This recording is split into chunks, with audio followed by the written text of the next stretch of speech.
I got you. Ready? Yeah, he's 1, 2. 1, 2, 1, 2. Yo, this is Charlie Tuna from Jurassic 5 live and direct here in Glasgow, Scotland, and you call that radio? Upon you, we are here to tell the people that we hear you. One God will not allow us as people of conscience to lose our morale. We see the crimes of this government, how they support every dictator and criminal on this earth. Sometimes you can feel down. Sometimes Good evening and welcome to You Call That Radio TV.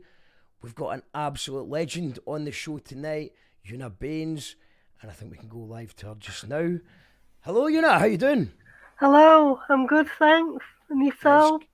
I'm very well, thank you so much for doing this. I know I've been pestering you for about 2 years or something now. I think I've been trying to get you on the show. Yeah, is that how long ago it was when we played with I think Gyro Babies? I think so. Gyro Babies played with Poppycock, and I think it was like October, November of the before times. So it would have been 2019, I think it was. And that was a great night. I had a great night there, and it was good to see you guys doing your thing. And then I think I've probably asked you about 5 times since then if you would want to come on the show. So it's an honour to finally have you here. You're working on the. You just said before we started that you're working on finishing the Poppycock album. Yeah, we're very, very nearly there now. The final hurdle. Yeah, it's the final. We might be doing one more recording in the studio, or maybe not. I don't know if it's finished now or we need to add a little bit more. But that's it then. And what's the writing process? Because you're the main songwriter, is that right? Yeah. Are all the musicians just bringing your own style? I mean, it's eight band members seems like quite a lot. I mean, I've got 5 and that's a nightmare as it is. So how was it like working with 8? Well, it changes. The numbers change because people drop in and out. There is a core band, which is about 4 of us, but different people join us, and at the minute we've only very recently done an open mic locally in Whalley Range where we did 3 songs. First time we played together in 2 years, and then we did a gig last week in Stratford Civic Hall, which was the first full set we've done in a very long time. So yeah, it's brilliant. Brilliant getting back into it again. Feel good to get back into the swing of it. Very much so. We had 3 singers this time doing harmonies. Just a different lineup again, but you know, with 4 members who were kind of constant. Amazing. I know that. I want to actually just play a little song from Poppycock, just for people that might not be familiar with Poppycock. It's brilliant stuff. I mean, how would you describe it, the music? I really wouldn't know. Do you have it changes? It's different because they've been written in different periods, different time periods. So it's a quite eclectic mix, really. Let's talk about the story of Mexico then. What's this all about? Well, that was from me late one night watching a documentary on the telly about people trying to get into America, people in real abject poverty, trying to get across the desert into America to, you know, perhaps get a better life. And that's where this song came from. Let's go and check it out. Let us know in the comments what you make of this absolute cracking tune from Poppycock. This is Mexico.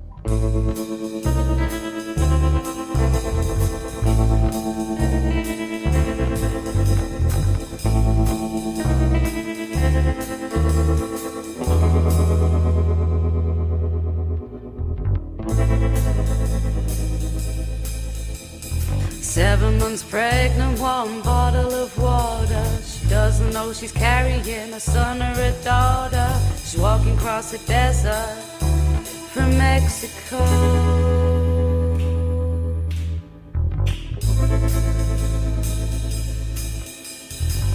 walking for days trying to get to the border, avoid the American boys with their orders. She's walking across the desert from Mexico.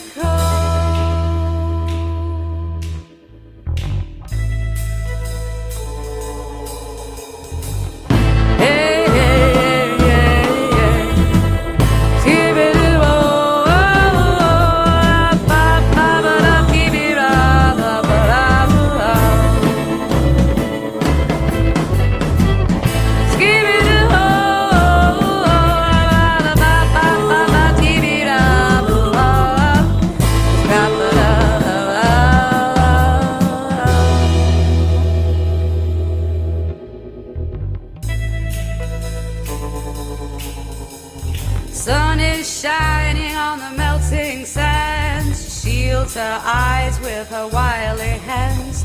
She's walking across the desert from Mexico.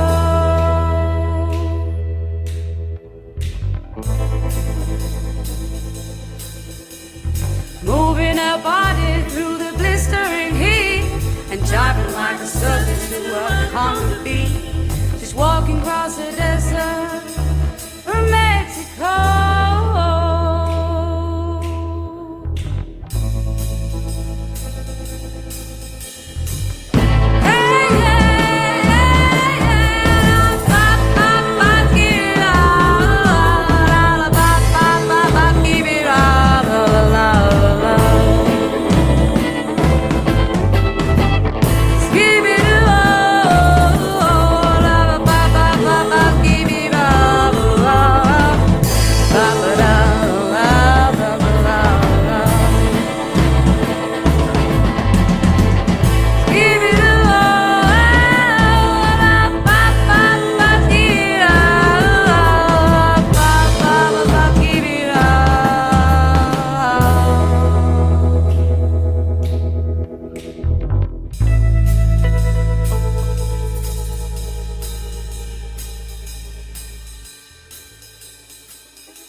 Brothers and sisters. Is that you, Daniel? Are you before me?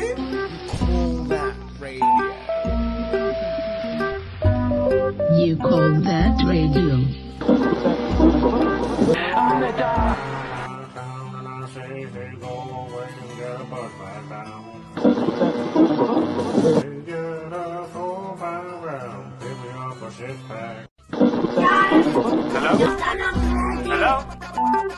Hello? Hello, yes, this is Dog. You're tuned in to You Call That Radio TV. We are live with the legend that is Euna Baines, and we just checked out Mexico from Poppycock, who, if you've just joined us, have just almost finished an album that'll be with us very soon. Thanks to Paul, who's tuned in. We've got, who else is in? We've got Tam from the Long Long Days. We've got Mark McInnes. Hello Lou. Hello Kirsten. Hello Sharpier. Hello Sharpier as well. Thank you for joining us. And we're going to be playing a little bit more Poppycock later on in the show. But I would like to let's go back to the start. What made you get into music, Euna? I read a story that you were actually wanting to be a drummer, but you couldn't afford the drums, so that's why you ended up being a synth player for the fall. Is that true? Yeah, that's true. I had a tray and a set of drumsticks. But yeah, there's no way I would have been able to save up to buy a drum kit. And it says that you were in your first gig for the fall, you were waiting on a loan to get the keyboard in. Yeah, waiting for the bank to give me a loan, so I was in the audience. And so it was the second gig was your first fall gig. That's right. What was it? What was the energy like at that time? Was there? Did you have any idea how big you would become? Of course not. No, I mean, we were pretty non-commercial for a start. No, we had no idea. I mean, we were just expressing, what we felt at the time, along with a lot of other people. Yeah, I mean, it was a really exciting time for music. What was the the other bands at the time that sort of maybe inspired you to get started? Well, we did a lot of support gigs with Buzzcocks, Amazing. and obviously that famous Sex Pistols gig that hundreds of people went to apparently. But yeah, it was very inspiring because it was kind of where we were already at, and we were already talking about getting a band, and people in the friends. Well, the Fall as a group of friends were already writing lots of lyrics and poems and stuff, and that was just something that spurred us on. And was this in Salford? It was in Prestwich. It was Prestwich? just next to the hospital where I worked at the time. Right next to it, actually. Yeah, I had a flat there, and people used to hang out at my flat. I think this is quite, I don't know, it's been kind of written about quite a lot. But yeah, it was a bit of a hub, I guess. But I mean, things were then. It's like when people went to pubs back then, it seemed to be much more people talking about, politics and philosophy and all sorts of stuff. I don't know. I mean, I'm sure it still goes on, but it seemed like that was just normal, and that happened all the time. And with them, with the Fall, how long were you playing with the Fall, and what was your fondest memory of playing in those gigs? Oh, my fondest memory. I think when we did just a stance, really, things like Repetition, and because it was something close to my heart to do with the kind of mundanity of psychiatric hospitals, where there was no creative outlets for people. People just sat drugged up in chairs every day, looking at television screens that didn't work. Very, very, very depressing. And you knew that it could be so much better and so different. Because I kind of did a bit of voluntary work locally at a place, it was called Blue Sky, then it's called Trafford Community Centre, I think now, but that offers loads of art and music. It's got a studio there called Seed Studio where people can express themselves, and it's really good for people's mental health. And getting out, we've done all sorts there, people making videos, and then they can go for therapies and have massage and stuff like that. And why can't that be what a normal psychiatric hospital is about? Treat people in a humane manner, the way you would like to be treated. And you get a lot of fantastic kind of results, people finding their self-esteem and confidence again. So, yeah, so it was, so going back to the Repetition, because it mentions that in the song about that repetitiveness of people just sat, drugged up with nothing to do, kind of. It was great getting that out to an audience. It was like getting it out there, because on your own you can do nothing. You can't make. I thought you can really change things like a lot of people do when you're young. You think you can make bigger changes than you actually can, and only collectively and with a will and changing policies can things really change. But when you did make a big change to many lives. There's Paul saying non-commercial but hugely influential, and as Sharpie's agreeing to that. And Ali Grant saying music is the best medicine. Do you think I think it is. I think it's a great way to get things out, things that are difficult, things that are hard, to express it through music is well, it's good for your soul, really. And did you continue? Sorry, did you continue to work on the psychiatric that line of work, or did you move to community stuff shortly after, or were you there for a while? I left Prestwich Hospital when the Fall was gigging, and to be quite honest, I used to go out after I'd been to work and just want to get drunk because it was so depressing. And I did feel bad about leaving because you could make little differences, not massive ones, but you could make small differences. But I made that choice, and after the fall, I started, I had a family and everything, so I didn't really.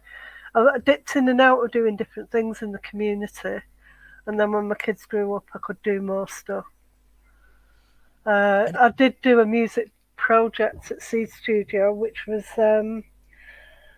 it was one of the best experiences. It was amazing. We just got people to.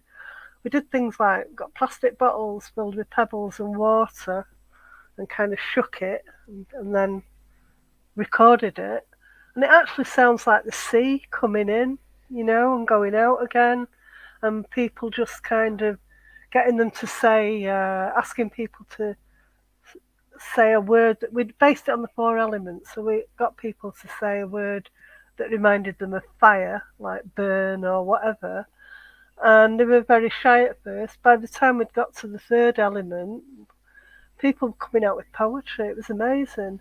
And we recorded it all and got it on a CD, and it's like an ambient CD, and it was just done very organically, It's really, and I thought, anybody can do this. It's so, it's so simple, and people really get engaged in it and love it. And I just think, I love stuff like that. It's really good.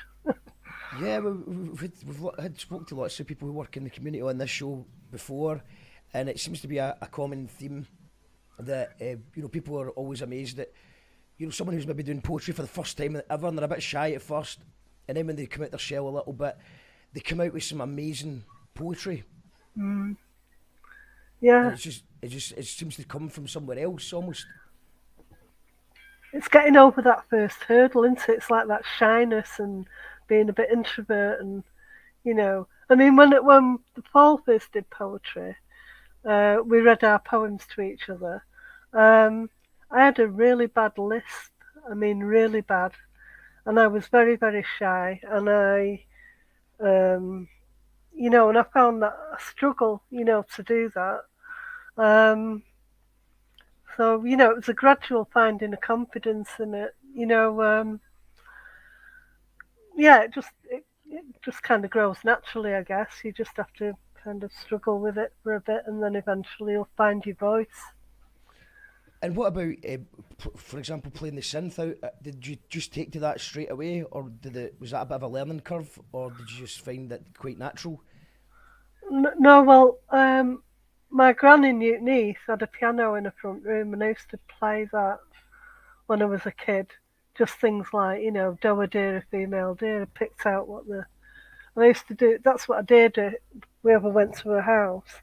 So my ability, I mean, I'm not trained or anything. It's just picking out tunes, and I learned. Have you heard that one called Heart and Soul? I'm not sure. Yes. Yeah, well, everything I played in the fall was based from knowing the chords to that tune. And it was dead made up when I watched the polystyrene video. I can't remember what it's called now, that one that came out quite recently. Yeah, the documentary. The documentary. Yeah, we had Celeste on the show last month. So she was on, I think she just won Best Documentary last night, I noticed as well. So, which is well deserved. It's a cracking documentary. It's brilliant, and polystyrene is playing Heart and Soul in that. And it just I don't know, I found it quite emotional.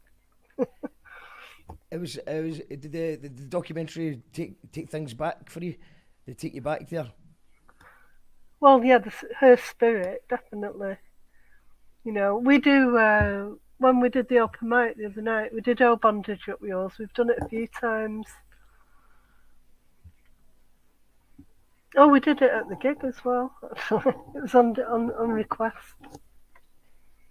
Kirsten's correcting me here. The film's called I Am Not a Cliche, and if you haven't seen it yet, guys, check it out. I think you can watch it for free on Now TV, and it's also available on YouTube pay-per-view as well.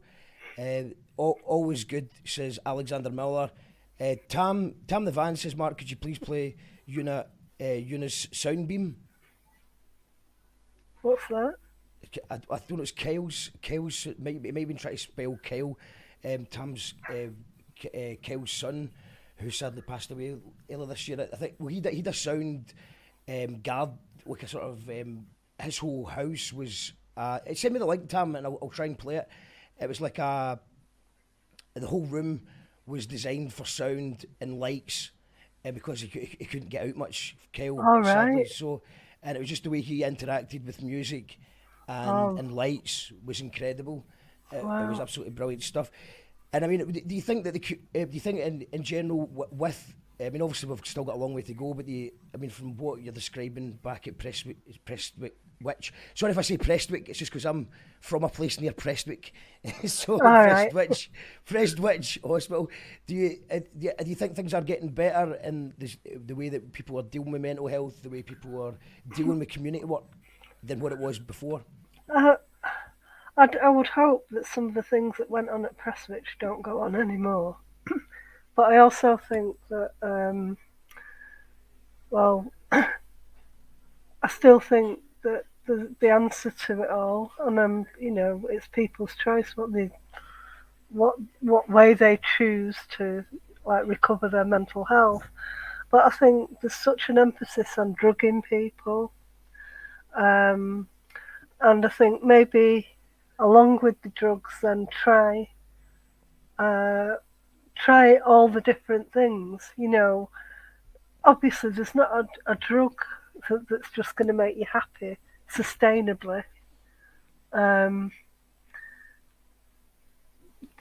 don't know if I'm making myself very clear. Yeah, no, absolutely. I totally agree with you. It's and a lot of drugs can make things worse as well. So it's important to try these other things. And I think I think it's purpose is a thing that comes up a lot when people are down, and purpose is a massive thing to get people feeling better about themselves and having something to look forward to. And I think that's why music is very therapeutic for myself anyway, because it's just like when you write something down, it sort of takes the problems off your shoulders and into that bit of paper, and then finishing a song's it's just a really nice feeling to a feeling of completing something. And it's quite albums aren't easy though. I know you're finishing an album, it's not easy to finish an album, but it's easy to finish a song, and I think that it's a good feeling to do that. Yeah. I mean, we started this album about 8 or 9 years ago now. So it's a slow burner, but yeah, we're nearly there. I'm excited to hear how many tracks have you got? I don't know. Yeah. I don't know, because some of them have been recorded with our engineer, and he's going to master the tapes. And I've not, I've just been concentrating on what's in front of me and getting that finished. So I know we're nearly finished. There's probably about 9 or 10 tracks. I'll decide when they're all together, because they are a bit of an eclectic mix. So I've got to see how they fit together, the order of them and things like that. And but yeah, and we've got all the ideas for the artwork and everything. It's just that last little push now. That's all it is. That's exciting though. It's exciting when it's nearly finished. It is, and we're all still very excited about it, which is really good. I've got, I think Tam sent me Kyle's Soundbeam, so this is Kyle made this, I think, so hold on, let me just play this, it's only 40 seconds, so, yeah, Kyle, Can you hear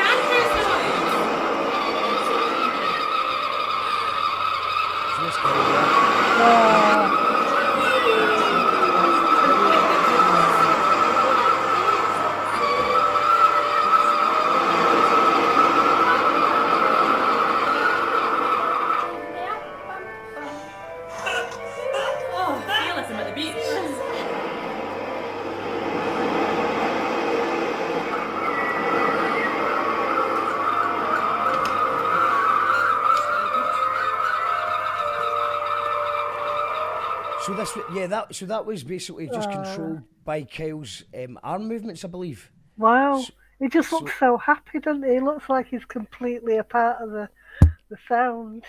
yeah, it's just being able to control a sound or make a sound. I mean, I'm not very good at any instruments in particular, but I did at one point try to play synth and sing with Gyro Babies at the same time.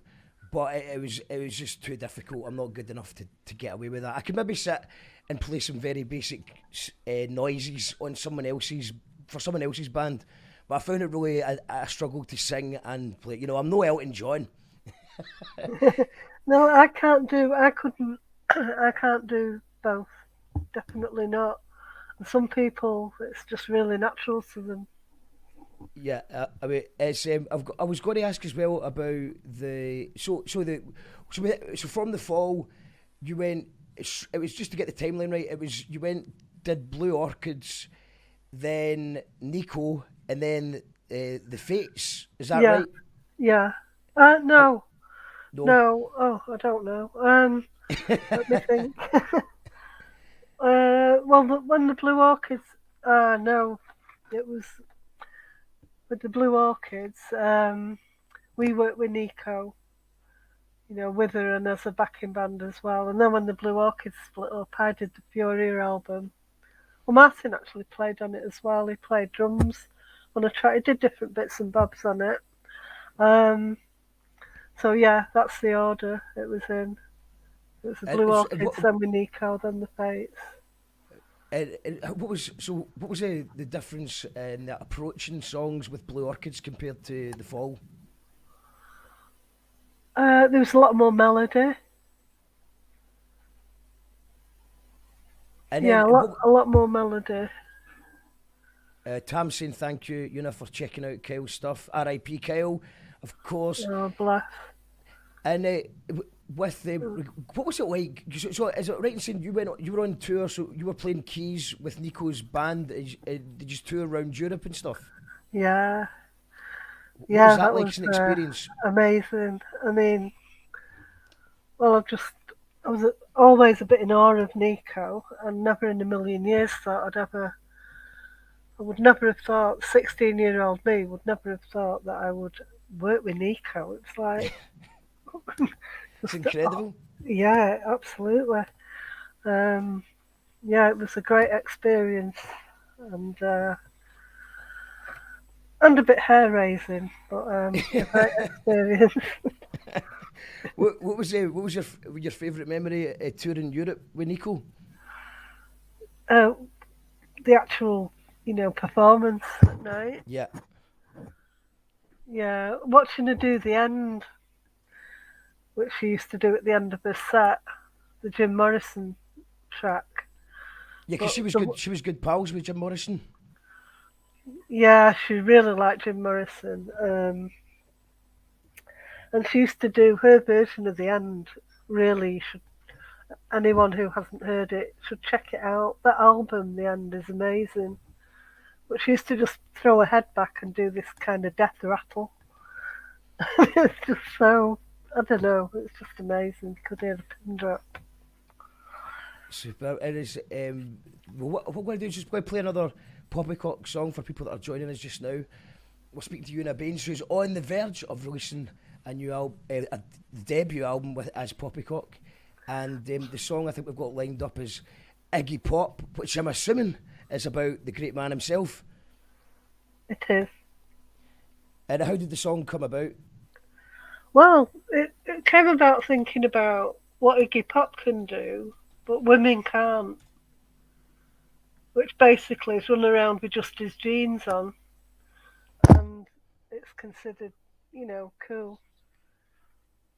And the freedom that men have to do that. In fact, I think it's against the law for women to do that. Although I might be wrong. It certainly wouldn't be safe in the world we live in. We'll play the song just now. Let us know in the comments what you make of this. Poppycock with Iggy Pop.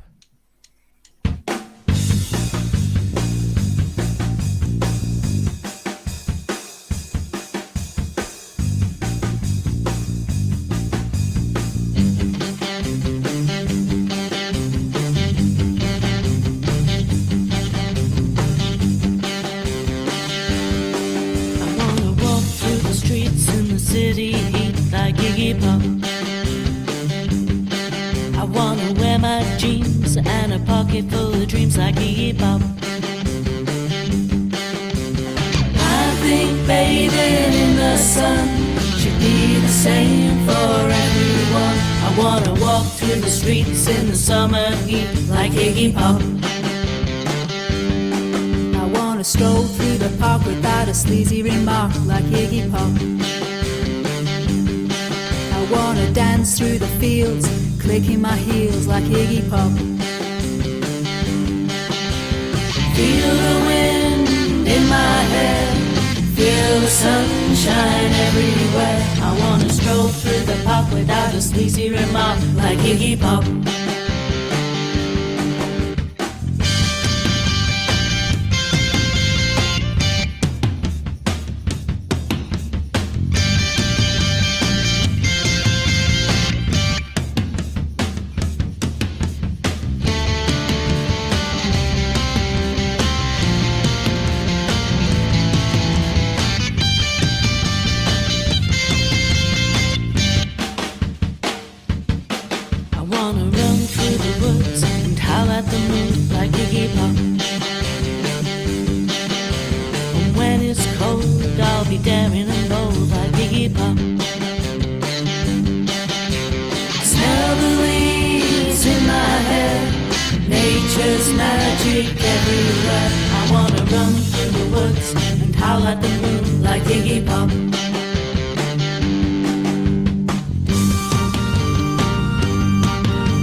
Whistling a tune like Iggy Pop. Light a fire on Mars and kiss all the stars like Iggy Pop. Having fun with my friends, playing music to the end. I wanna fly across the moon whilst whistling a tune like Iggy Pop.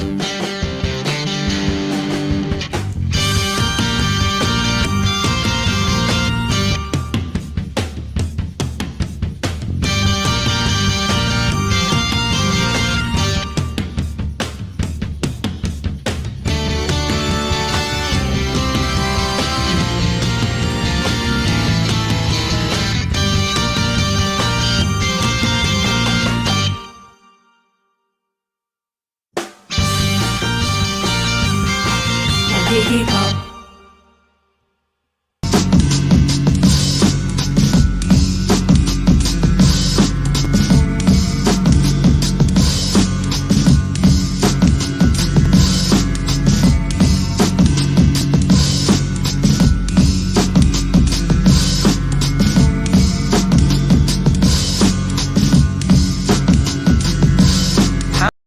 We are live with Euna, Baines. We just heard the amazing Iggy Pop.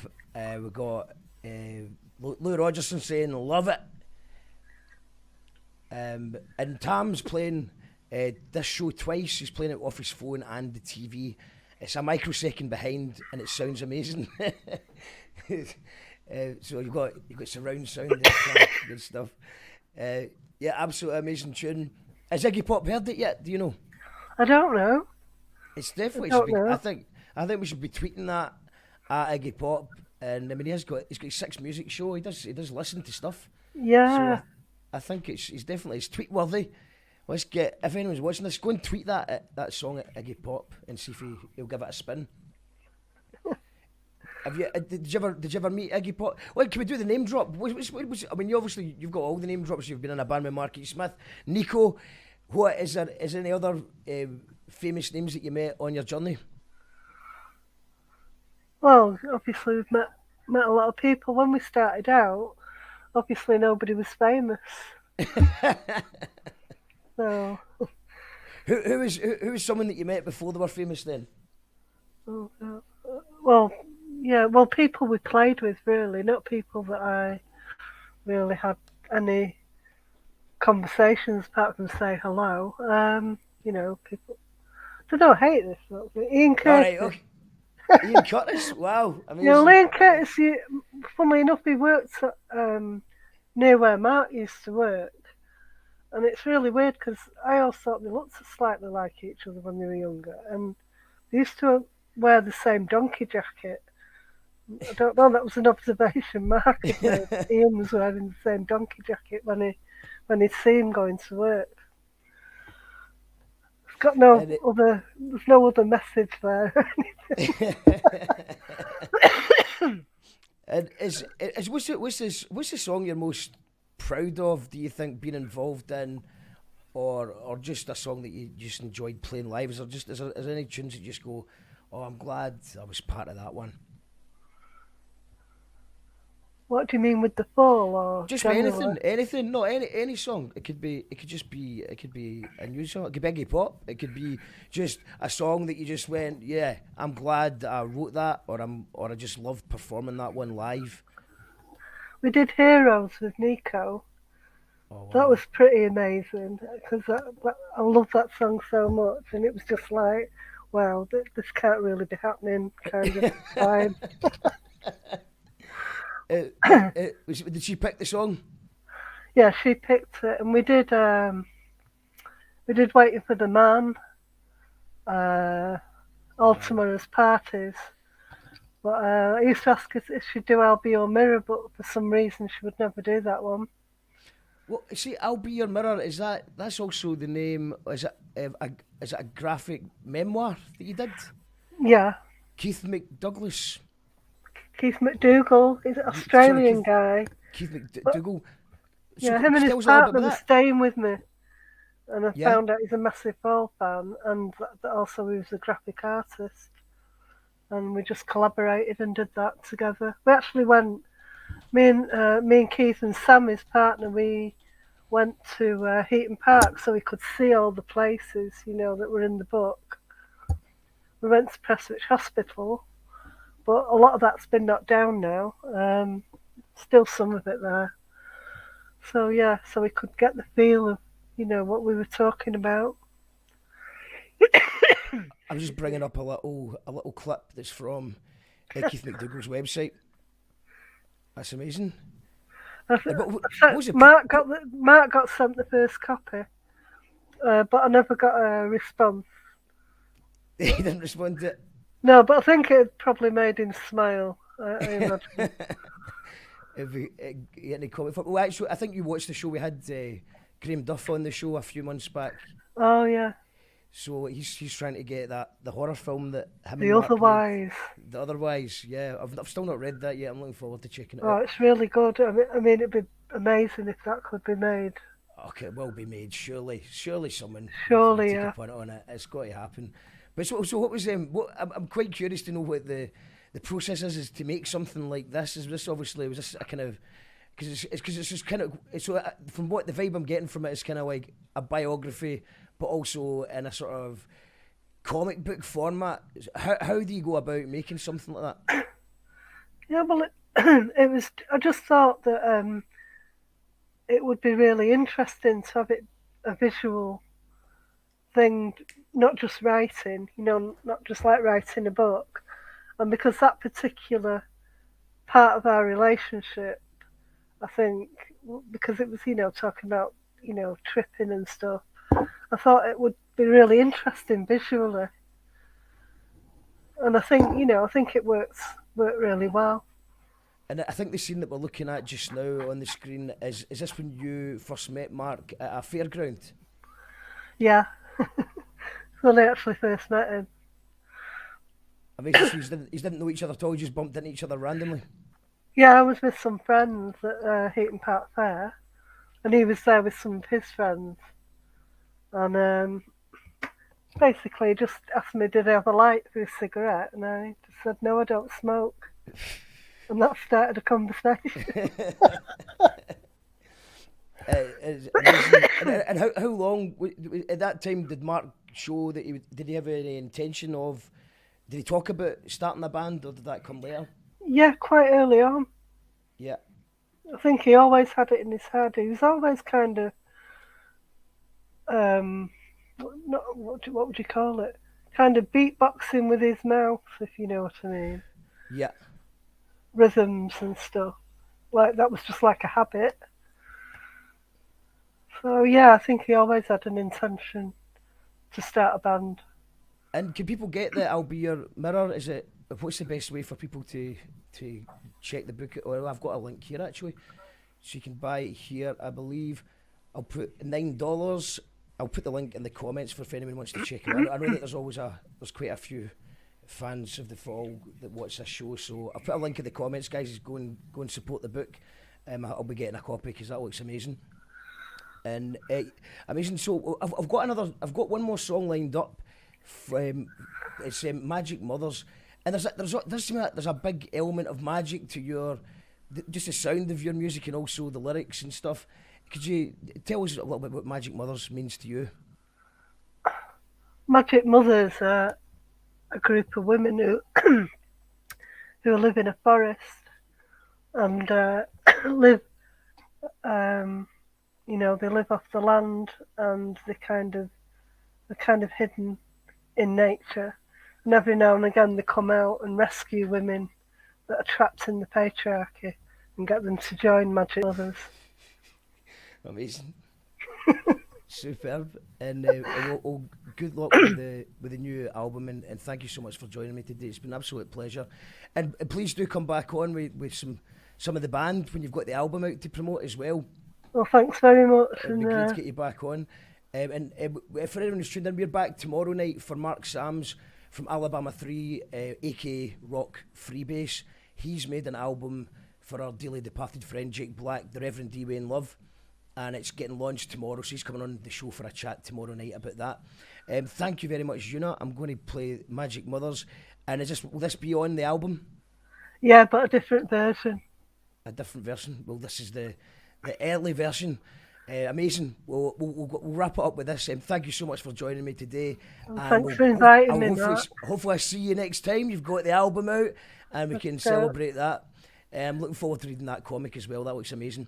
Thank you very much. Graphic memoir. Sorry, graphic memoir. Thank you very much, Euna Baines. This is Magic Mothers. Thank you.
No.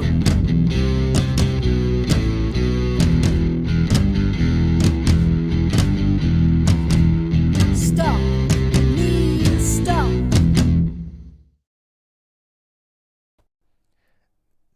The amazing Poppycock with Magic Mothers.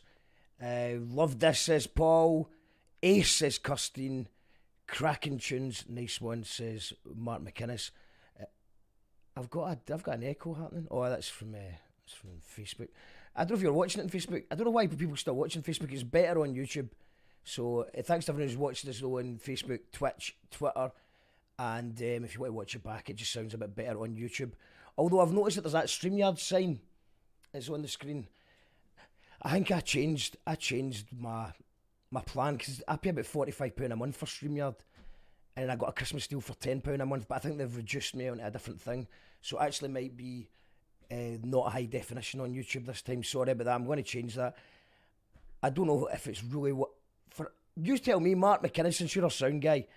Did you notice a difference in sound quality tonight? Is it worth me spending an extra £40 or £30 a month to get rid of that annoying StreamYard sign? Did they make the sound better? Quality? Did you even notice? I think it goes from 720 to 1250 or whatever. Anyway, an absolute honour to speak to Euna Baines tonight, and go and get that graphic memoir. The link's in the comments. And come back here tomorrow because we've got Alabama 3 legend Mark Sams, who is launching his new album tomorrow under the name Rock Freebase. It's a tribute to Jake Black called the Black Requiem, and I'm really looking forward to seeing that. Tam says, heard every word. Paul says, didn't notice any difference at all. And Lou says, it doesn't think it sounded any different. Paul says, it's actually better. So right, okay, so if it sounds and looks just as good as it normally does, then maybe I should just stick to my £10 a month plan. But it's just that StreamYard sign. That might get annoying after a while. Can we live with that? Let me know if we can live with a StreamYard sign. Because it is going to save me about £40 a month. Just for that stupid StreamYard sign being in there. So, I'll let you decide. Or if a couple of you that are watching for free want to sign up to Patreon, patreon.com/YouCallItRadio. If 2 of you sign up tonight, then I'll just upgrade again and go back to the way it was. Thank you so much to Euna Baines for joining us tonight. Sounded great as always. What I meant to say, stick to your tenor. I'm going to maybe just stick to my tenor. You can live with that. I don't know if I can, but we'll see. I might just get used to the StreamYard sign again. But yeah, tomorrow night, 7 o'clock, Mark Sams for Alabama 3, talking about the new album he's made for the late great Reverend D. Wayne Love. I'm very excited about that one. And what else we got coming up? There's going to be, I think, the Moods live from Manchester, another great Manchester band. We've got them live from the Rabbit Hole on Friday night. Thursday everyone should be at Show Out Events at Room 2. I'll be there for Alana Hepburn's new project, headlined by Mike Righteous. So that should be good. On Monday, we've got a local legends night, and that's basically a Christmas market. We're going to have charities coming on here, independent artists, and we're just basically giving everyone an opportunity to buy local and buy independent and avoid Amazon for Christmas. We did it last year. It was amazing. So there's a couple of Christmas singles getting promoted for charity, some independent artists, just a bunch of good people trying to punt these things in time for Christmas. So tune in on Monday for that. On the 14th, we've got WH Lung, who might be from Manchester as well, but they're supporting, Minerva Wakes is supporting them at Hug and Pint on the 15th, so I think they're going to be here on the 14th. And then the 15th, we've got the You Call That Radio Poet of the Year Poetry Slam Championships on the 15th, Wednesday the 15th, and then that's the semi-finals. And then the final will be on Wednesday the 22nd, and there's a whole bunch of other things that I'm not going to announce yet because that's too much for anyone to remember. So maybe just tune in tomorrow and I'll fill you in again. Thanks once again to Euna Baines for being an amazing guest, and I'm really excited to hear that Poppycock album. Go and buy the graphic memoir, and I'll see you soon tomorrow, 7 o'clock. Mark Sams. Bye. Do you want weirdo or do you want it? What?